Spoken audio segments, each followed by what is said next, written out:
Though local governments understand the need to transition to a more sustainable infrastructure, most are being challenged by woefully inadequate budgets and resources. Like every city, we've got real challenges. Budgetary shortfalls don't just affect our ability to devote fiscal resources, but also the time and energy that it takes to really think out of the box, to be creative. Certainly when you're up to your neck in alligators, the last thing you have to think about is draining the swamp. And so we've really had to constantly remind ourselves that these are long-term goals and we need to stay on the path. It's going to be very difficult at sort of everything's hitting at the same time.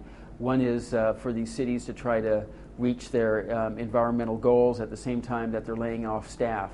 Whether it's the green buildings or whether it's 100% renewable energy for their buildings, whether it's new general plans, all of that takes additional staff time, and most cities just don't have that now.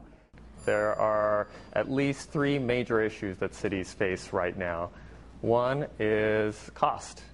So, for example, cities want to move forward with putting solar power on their buildings, but there are a lot of questions that they, in many cases, have about how to finance those opportunities.